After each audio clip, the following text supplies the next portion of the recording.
Halo, Yo, halo, halo, halo.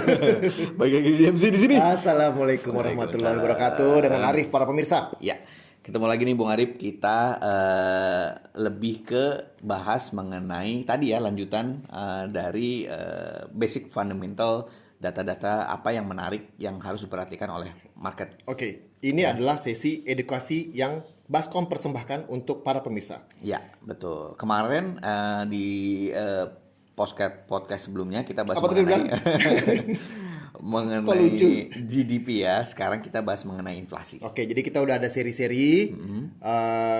Kita akan siapkan nanti untuk teman-teman semua dalam mengambil keputusan investasi apa saja yang perlu dipertimbangkan. Ya, nanti Salah kita- satunya yang fundamental ini. Ya, nanti kita kasih linknya ya terkait dengan apa aja yang terkait dengan podcast ini. Ya, Ya, sebelumnya kita udah bahas GDP, sekarang kita bahas inflasi. wis. Karena ini saling terkait ya antara GDP dengan inflasi. Iya. Sebelum kita masuk ya, jadi teman-teman definisi inflasi itu juga teman-teman harus aware ya. Intinya sih sebenarnya inflasi itu sebuah proses meningkatnya harga-harga secara umum ya, dan kemudian biasanya itu secara terus-menerus ya. Iya. Itu yang disebut inflasi.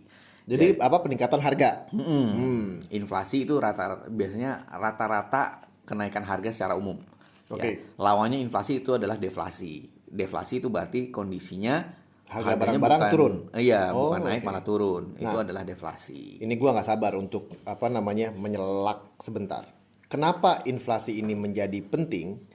Menjadi penting untuk teman-teman investor dan Itu cara nanti kita bahas di implikasi pada market. nggak boleh gue kasih di Ya bolehlah dikit-dikit. ini karena tujuan investasi itu adalah itu untuk mengalahkan tingkat inflasi. Inflasi. Ya udah segitu aja dulu. Ntar implikasinya berarti. Iya. Ya nggak apa-apa. Intinya kan sebenarnya ini yang sudah pernah kita bahas pada podcast dengan ponakan kita ya, Iya, Najla Najla. ya, untuk mencari investasi yang bisa mengalahkan inflasi. Yes. Karena kalau investasinya sama ya sama aja Iya. gitu. Apalagi kalau misalnya uangnya nggak berkembang sesuai inflasi, Betul, power purchase-nya jadi kurang. betul. Go ahead, Dim. Ntar kita kemana-mana, Dim. Iya, jadi inflasi itu yaitu tadi kenaikan harga yang harus diperhatikan ya. Dan ini karena Kenaikan harga. suatu hal yang umum ya. Ketika perekonomiannya meningkat, otomatis kita juga berharap inflasi itu juga tinggi. Gitu ya. Nah, contohnya ya kalau teman-teman punya gaji ya, Ya. pasti pengen gajinya naik. Ya, gaji naik itu ya itu juga menyebabkan faktor inflasi Betul. gitu. Dan nggak cuma gaji ya, jadi inflasi itu semua harga Apa tadi, secara Dim? umum. Apa supply pull demand push? Ya, ada inflasi itu disebabkan oleh supply pull dan demand push, betul. Nah, inflasi ini dihitung oleh BPS ya, teman-teman bisa lihat Biro Pusat linknya. Statistik. Ya, bisa lihat linknya di situ kalau misalnya mencari historical, terus teman-teman biasanya inflasi ini dijadikan acuan kebijakan ekonomi suatu negara. Betul. Khususnya suku bunga. Suku bunga. Nah, itu nanti kita akan bahas di implikasinya ya. Oke. Nah, berdasarkan laju tingkat inflasi ini biasanya dibedakan menjadi 4 ya. Inflasi ringan itu biasanya kurang dari 10% per tahun. Oke. Ya, inflasi sedang itu antara 10 sampai dengan 30. Rendah itu masih dikategorikan tadi apa lu bilang, Dim? Ringan itu Iya. kurang dari 10% Iya, ya? betul. Betul. Sedang itu 10 sampai 30, berat itu 30 sampai 100. Segitunya. Dan hyperinflasi itu lebih dari 100%. Ih, gila benar. Jangan kaget ya teman-teman, hyperinflasi itu Indonesia pernah ngalamin Kapan tuh, Dim? tahun 98 ya. Oh Buat iya. generasi milenial mungkin nggak Betul, ngalamin. betul. Ya, cuman generasi kita itu mengalamin ya, dari dolar tadinya 2.500 jadi 14.000, 15.000 gitu kan. Bunga deposito, Dim. Iya. Nah, itu efek dari inflasi, otomatis nanti tadi ke suku bunga ya. Terus kemudian waktu itu mobil itu dulu di bawah 100 juta. Iya benar. Accord Maestro, gue inget banget tuh harganya cuma 80 juta barunya. Iya, betul. Kijang itu kalau nggak salah 50 jutaan. Begitu tahun 98 kita krisis ekonomi, inflasi Berubahlah semuanya. harganya di atas 100 juta. Betul. Nah, itu adalah contoh hyperinflasi yang terjadi di Indonesia. Dan nggak balik-balik, Dim. Iya. Di situ aja lagi udah. Kagak turun-turun lagi udah. Betul. Nah, inflasi itu sebenarnya adalah hal yang wajar ya, seperti yang tadi kita bilang, tapi yang diinginkan adalah inflasi yang stabil, Terkendali. terkendali, yang ringan lah setidaknya, kurang dari 10 tahun, kurang dari Karena 10%. karena apa, Dim? Karena kalau misalnya terlalu tinggi, ya contohnya kayak tadi ya, mobil tiba-tiba naik Orang nggak bisa beli barangnya jadinya kali ya. 100% betul, tapi sementara pendapatan ya, Kagak gerak-gerak. gaji ataupun penghasilan kita nggak secara otomatis mengikuti inflasi Inflasi. tadi, Betul. gitu. Makanya harus ada cara untuk mengkombat inflasi ini biar Mengendalikan. biar masyarakat pun akhirnya bisa melakukan Mengejas. melakukan Perlahan-lahan. purchasing powernya masih ada. Betul. Karena tadi ya ngomongin purchasing power ini harus dijelasin dulu Bung Ari. Purchasing power ini apa gitu kan? Purchasing power itu adalah di mana uangnya para pemirsa itu sanggup untuk membeli barang. Ya, Ya, jadi kekuatan para pemirsa ini untuk membeli barang tuh sekuat apa? betul. Ya kan? Kalau tahun ini para pemirsa bisa ganti mobil. Ternyata tahun depan para pemirsa tidak bisa beli ganti mobil. Iya. Berarti purchase power-nya sudah tidak sebesar tahun lalu. Jadi duit tadinya 10.000 kita bisa beli 5 items, dengan adanya inflasi mungkin jadi cuma 4 Yes. gitu. Nah, inflasi itu harus dikonten supaya setidaknya tidak mempengaruhi daya beli masyarakat terlalu parah. Betul. Gitu. Yang tadinya bisa beli 5 dengan duit 10.000 sekarang cuma 1. Nah, itu kan parah itu. Berarti inflasinya sudah menyebabkan Tinggi banget. kemiskinan lah istilahnya kayak gitu kan. Berarti beberapa orang nggak bisa lagi membeli banyak barang. Yes. Ya, jadi itulah dampak negatif dari inflasi. Gitu. Dan Tapi kalau nggak ada inflasi juga jadi salah juga. ya, betul. Karena seiring bertumbuhnya negara perekonomian otomatis mau nggak mau inflasi. Contohnya tadi gaji, teman-teman pasti mau gajinya naik dong Betul. setiap tahun gitu. Itu akan memberikan inflasi juga. Betul. Gitu. Kalau nggak naik-naik gajinya, ya kagak ada inflasi. Karena belinya itu lagi dengan harga yang sama. Betul. Itu ada rumus tuh di mana? Ya, jadi itu adalah inflasi ya teman-teman. Nah, yang paling diperhatikan oleh market adalah laju inflasinya. Betul. Ya, dalam percentage lagi. Tadi seperti GDP, ada GDP nominal, ada laju GDP atau GDP growth rate. Nah, inflasi juga ada inflation rate namanya. Gitu. Intinya sama, ini membandingkan inflasi kenaikan harga pada satu periode tertentu dengan periode sebelumnya. Contoh, Dim. Ya, jadi contohnya inflasi hari ini ya dikurangin dengan inflasi bulan lalu ya dibagi dengan inflasi bulan lalu dikali 100% itu adalah Inflation rate. inflation rate ya pada periode tertentu. Jadi kalau sekarang harga handphone, tadinya handphone ini harganya 1 juta. Ya. Tahun depan ternyata harga handphonenya 1.200.000 Iya. rupiah. Artinya ada kenaikan harga sebesar 200.000 rupiah atau kelajuannya atau rate-nya itu adalah 20%. Gitu gak? Ya. Oke. Bener ya 20% ya? Gue nggak ngitung. Lu ngelamun kayak tadi. Gue percaya aja sama lo. Gue sambil ngeliatin muka lo soalnya tadi. Gue percaya sama lo itu gue percaya sama lo. Hitung-hitung aja gue percaya. Pokoknya kalau salah lo aja. Muka lo udah kriep-kriep tadi. Jadi artinya dari 1.000 jadi 200. Nah, 200-nya itu kan 20% dari 1.000. Betul. Nah, jadi lajunya atau inflation rate-nya itu adalah 20%. Betul. Itu Nah, inflation rate. iya itu tadi. Ini sama seperti GDP ada year on year ya, lajunya kan bandingin ke berapa kan tadi? Tahun ke tahun ya kalau year Tahun on ke year ya. tahun, year on year atau month on month, Bulan ke bulan. atau Oke. quarter per quarter Oke. gitu. Nah, jadi ya itu rumusnya laju inflation rate itu yang paling diperhatikan oleh market. Oke. Dan ya jangan kaget, ini terjadi, mungkin kita bahas sedikit mengenai COVID ya. COVID itu menyebabkan tingkat inflasinya agak sedikit rendah tadi Betul. pada saat COVID. Karena harga-harganya, otomatis harga itu kan sebenarnya tergantung supply and demand. Harga-harganya turun, deflasi. Nah, jadi makanya Benar tuh. kecenderungannya Itu bagus buat jadi penjelasan. Terus ya inflasinya agak cenderung rendah pada saat COVID atau bahkan turun. Tapi kebalikan ketika COVID sudah dikonten, masyarakat sudah mulai beraktivitas kembali. Betul. Tiba-tiba laju inflasinya tinggi. Karena yang dari rendah jadi contoh matematikanya gini, naik dari 1 ke 2 itu kan sebenarnya naik 1 poin ya. Hmm. Kita contoh numeriknya aja ya. Iya. Dari angka 1 ke 2 itu sebenarnya kan naik 1 poin. Betul. Tapi secara percentage atau secara laju itu sebenarnya naik 100%. Betul. Tapi kalau misalnya kita contoh dari 2 ke 3 itu kan sebenarnya naik 1 poin juga. Betul. Tapi secara percentage itu cuma naik 50%. Hmm. Nah, makanya dari sisi COVID yang tadinya rendah, terus tiba-tiba sekarang lajunya naik tinggi, makanya nggak heran Iya, kalau iya, misalnya iya. sekarang laju inflasinya itu angkanya tinggi-tinggi. Ya, dan itu yang terjadi di globally, di mana saat ini US itu misalnya laju inflasinya 7%, Eropa juga 7% gitu kan.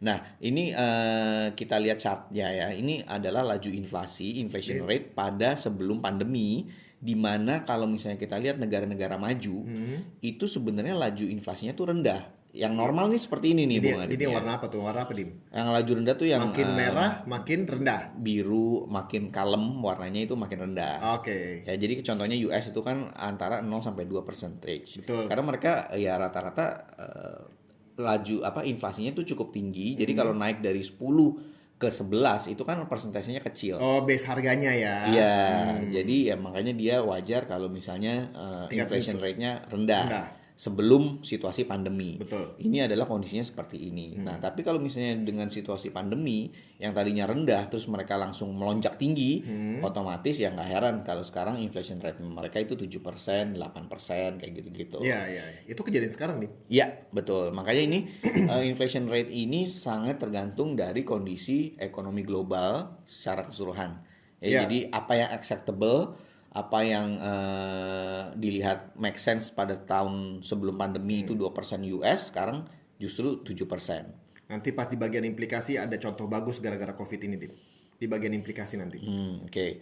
Nah, jadi intinya ya seperti yang tadi kita bilang bahwa dari sisi pemerintah itu mereka ingin mengendalikan inflasi. Oh, harus Ya. bisa kan? Ya, bagaimana caranya? Biasanya itu ada 3 yang mereka lakukan. Contohnya adalah Sebenarnya ada dua main yang bisa dilakukan adalah kebijakan moneter pertama, sama yang kedua kebijakan fiskal.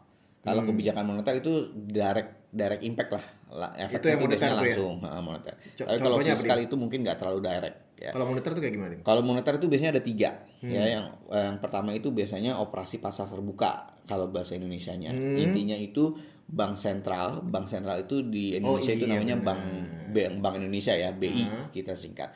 Atau kalau di US itu Feds. Nah, ini Feds ini sangat harus diperhatikan nih teman-teman ya.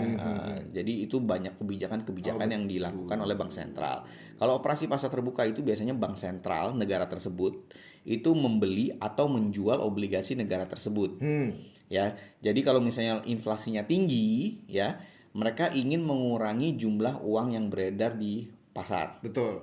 Ya, untuk mengurangi uang jumlah yang beredar di pasar, itu mereka menjual obligasi. Biar orang-orang beli obligasinya, Ya. sehingga uang-uang yang beredar di pasar itu jadi berkurang. Betul, gitu. Jadi ketika Apa, inflasi Dim, namanya, tinggi, Dim, di US, Dim? Zaman dulu, Dim. apanya?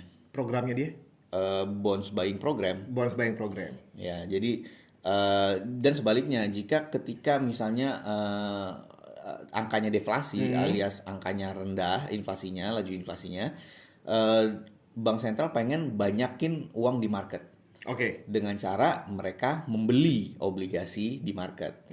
Jadi dia beli obligasi, uangnya ada di masyarakat, jadi mereka bisa spend. Betul. Ini contohnya pada saat COVID ya. Ini COVID atau bahkan sebelumnya ya ketika laju pertumbuhan ekonomi US itu rendah.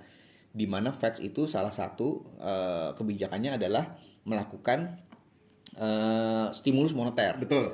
Ya, jadi stimulus moneter itu mereka atau stimulus moneter atau kebijakan relaksasi ya. Artinya dia memperbanyak uang di pasar. Salah satunya itu mereka menjual obligasi yang disebut dengan operasi pasar terbuka. Oke. Atau yang kedua, cara kedua adalah GWM minimum requirement atau reserve requirement. Itu bank lah ya. Ya, bank itu harus menyediakan cadangan giro di banknya. Nah, biasanya itu kalau misalnya inflasinya tinggi, bank sentral itu menaikkan GWM, rasio GWM. Artinya semakin banyak uang yang harus ditahan oleh bank tersebut. Biar tuh bank, biar Biar uangnya ujung-ujungnya uang yang beredar lagi. iya, uang yang beredar di masyarakat semakin dikit. Ya, Dan sebaliknya. ya. Dan yang ketiga, ini yang paling sering dan paling banyak digunakan adalah rate ya, atau menaikkan atau menurunkan Betul. tingkat bunga. Kalau misalnya pemerintah lihat di market udah apa namanya uang beredar semakin banyak, mereka berusaha untuk narik itu uang dengan cara menaikkan suku bunga dong. Betul, betul. Ini yang terjadi di tahun 98 tadi gitu ya. Ketika inflasinya tinggi, deposito rate kita sampai 60% tadi ya, Iya. seperti Bung Arif. Oh gitu berapa? Lu kayak dari situ? Iya. Karena apa? Karena kalau misalnya rate kita tinggi 60%, otomatis orang yang punya duit itu pengen nabung dong ya dengan Betul. misalnya bunga Sayang 60%, uang 60%. gitu ya. Di mana lagi dia bisa mendapatkan return Betul. sebesar 60%. Tanpa melakukan apa-apa. Betul, tanpa melakukan apa-apa. Jadi otomatis uang yang beredar di masyarakat semakin dikit ya. Orang yang punya duit pengen nabung, sementara orang yang mau minjem jadi menunda. Siapa yang mau minjem dengan rate segitu kan? 60%. Akhirnya benar tuh uang yang keluar semakin dikit, uang yang diserap pemerintah semakin banyak. Ya, jadi intinya kebijakan moneter ini ingin mengurangi atau menambah peredaran uang di masyarakat. Iya. Sesuai dengan inflasi yang terjadi. Betul. Gitu. Kalau misalnya inflasi tinggi ya tadi berarti dia pengen mengurangi uang di masyarakat dengan salah satu ataupun kombinasi dari 3 kebijakan tersebut gitu. Nah, terkait tadi adalah kebijakan moneter. Yang terakhir adalah kebijakan fiskal, which is itu biasanya pajak. Ya, kalau misalnya spending Suku bunga fiskal. enggak fiskal kebijakan. Suku bunga kan tadi moneter. Moneter. Ya, kalau fiskal itu lebih pajak. Jadi kayak misalnya laju perekonomiannya tinggi, tingkat pendapatannya lagi tinggi, ya Fiskal tuh dipajakin. pajak ya. Fiskal tuh pajak. Oke. Menaikkan pajak gitu. Tapi itu biasanya impactnya nggak banyak. Pengendalian di sisi pajak. Lebih dari sisi juga. Berarti kita selama ini kebanyakan di moneter Dim ya? Kalau Memang- kita kan di market seringnya dengerin monitor apa yang hal-hal ini nih. Memang salah satu sarana utama atau kebijakan utama untuk mengendalikan Karena inflasi adalah kebijakan moneter. Karena paling efisien kali ini, paling cepat gitu Iya, betul. untuk diterapkan di market. Betul, betul. Jadi itu adalah kebijakan-kebijakan yang bisa diambil oleh pemerintah. Nah, apa implikasi di pasar? Nah, ini tadi nih, ini sangat penting nih teman-teman ya. Kalau misalnya inflasinya tinggi, berarti kan seperti yang tadi kita bahas bahwa bank sentral akan mengambil kebijakan untuk mengurangi jumlah uang di pasar. Betul. Ya, jadi contohnya bank sentral itu dia bisa menjual obligasi. Terus kemudian GWM dinaikkan, terus kemudian benchmark rate-nya dinaikkan. Oke. Nah, apa implikasi dari hal-hal tersebut? Yang pertama, itu pasti harga obligasi turun. Nah, Ya, karena kan tadi tuh banyak supply, Yes. karena bank sentral menjual obligasi negara. Ya, jadi obligasi sama kan mengikuti harga supply and demand. Banyak supply, harga obligasi turun. betul. Yang kedua, harga obligasi itu berbanding terbalik dengan benchmark rate alias dengan suku bunga deposito. Oke. Mungkin Bung Arif bisa lebih jelasin ya kalau misalnya ini kan ada perbandingan terbalik, misalnya suku bunga deposito tinggi, Harganya. biasanya suku bunga deposito tinggi biasanya harga obligasi akan turun Oke. ya. Jadi gua selak bentar ya, Dim. Jadi kalau untuk obligasi, hal-hal yang penting sekali selalu yang gue bilang itu adalah kalau investment di obligasi itu ada yang paling sangat berpengaruh terhadap pergerakan harga obligasi ini adalah suku bunga, udah pasti. Di belakangnya suku bunga ada inflasi. Nah, jadi kalau tadi seperti yang Dimas cerita adalah apabila misalnya suku bunga naik, ya kan, harga obligasinya turun. Ya. Nah, jadi paling gampang ngelihatnya gini. Kalau misalnya ngelihat kalau ngelihat suku bunganya lagi naik, Atau berarti kecenderungan untuk naik. Artinya yieldnya obligasi juga akan mengikuti naik, gitu. Otomatis. Jadi ngelihatnya itu adalah si obligasi ini akan selalu coba untuk mengcover apa yang dilakukan oleh suku bunga tersebut. Jadi kalau tadi Dimas bilang suku bunganya naik, harga obligasinya turun, itu benar. Tapi kalau mau ngelihat implikasi berikutnya terhadap obligasi setelah harganya turun ini kan artinya kan yieldnya naik. Nah, berarti kalau teman-teman melihat misalnya ada kecenderungan seperti sekarang, di mana semua negara itu sudah cenderung menaikin suku bunga, which is mungkin likely kita pun melakukan hal yang sama. Betul. Artinya, kalau teman-teman sudah melihat, ini kan ini market nih, forward looking dong, ya nggak harus kejadian, tapi sudah harus bereaksi dari sekarang misalnya. Kalau misalnya ngelihat di apa namanya, misalnya bulan depan gitu, bulan depan ada suku bunga, ada mau kenaikan suku bunga, baru perkiraan. Berarti para investor sudah langsung ngelihat, oh berarti yieldnya obligasi juga akan naik mengikuti suku bunga. Artinya harganya akan turun di bulan depan. Gitu kalau sebagai positioningnya. Ya, betul. Jadi implikasinya terhadap inflasi ini akan menyebabkan bank sentral akan mengambil tindakan. Betul. Ya, jadi Terhadap suku bunga. Ya, terhadap suku bunga dan juga seperti tadi ada GWM. 3 kebijakan yang bisa diambil. Salah satunya adalah juga menjual obligasi negara. Iya.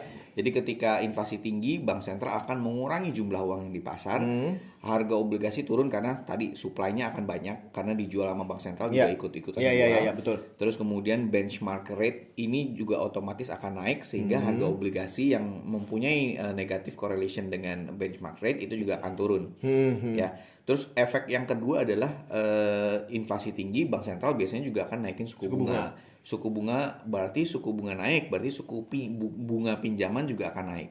Artinya market akan lebih susah mencari pinjaman, atau impact yang salah satu impact lanjutan dari itu adalah perusahaan-perusahaan yang sudah mempunyai pinjaman otomatis akan mempunyai beban bunga yang lebih besar gitu, sehingga otomatis nantinya juga bisa jadi ada potensi kenaikan default rate, alias banyak perusahaan-perusahaan yang nggak bisa lagi bayar hutang dengan bunga yang lebih tinggi. Nah, gitu. Jadi implikasi ke pasar lainnya adalah yaitu tadi perusahaan-perusahaan itu akan mengalami kenaikan biaya, biaya meminjam atau biaya kupon obligasi, ya, sehingga akan mempengaruhi terhadap kinerja perusahaan dan juga sahamnya, kinerja kredit ratingnya, ya, termasuk obligasi-obligasinya dan juga saham-sahamnya, gitu. Jadi implikasi yang terkait dengan inflasi yang tinggi itu otomatis akan membuat seperti kayak kita lah gitu. Ketika inflasi tinggi, kita semakin banyak biaya yang harus kita keluarkan untuk biaya hidup aja. Betul. Gitu kan. Nah, ini perusahaan juga akan mengalami kenaikan yang sama. Dia meminjam susah dan kupon biayanya juga akan panjang. Dan ini terjadi ketika krisis Amerika subprime mortgage di tahun 2008 kalau nggak salah ya. Ketika itu banyak KPR dengan bunga murah. Betul.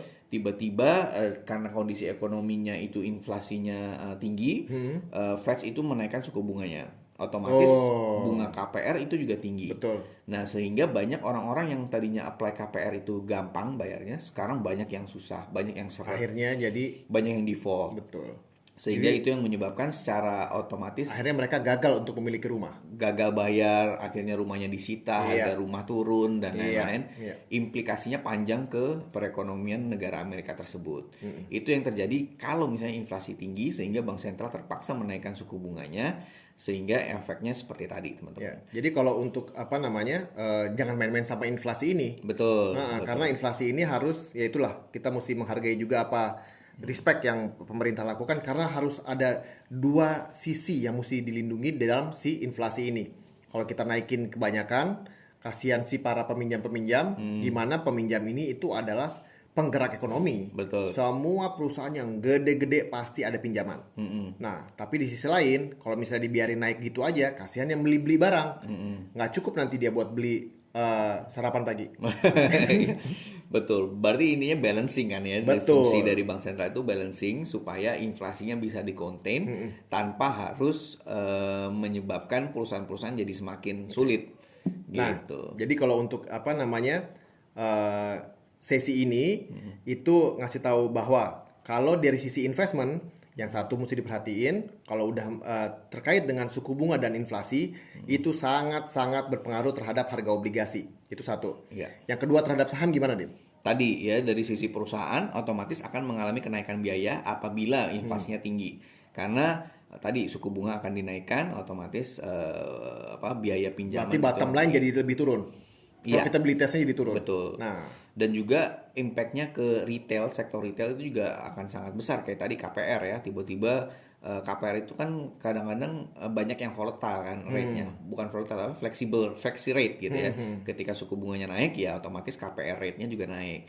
Nah, otomatis yang tadinya cicilannya misalnya 5 juta, karena KPR bunganya naik jadi 6 juta. Otomatis itu kan mengurangi padahal gaji nggak naik. iya, padahal gaji nggak naik. Nah, itu implikasi-implikasi lain dari perusahaan gitu, dan juga perorangan gitu. Siap. Jadi itu sangat diperhatikan teman-teman, inflasi ini sangat diperhatikan karena akan mempengaruhi kebijakan bank sentral yang otomatis akan nanti mempengaruhi investasi teman-teman semua. Siap. Semoga sukses teman-teman calon investor dan investor terhadap investasinya ya. Ya, nanti kita lanjut lagi ke berita data-data yang lain.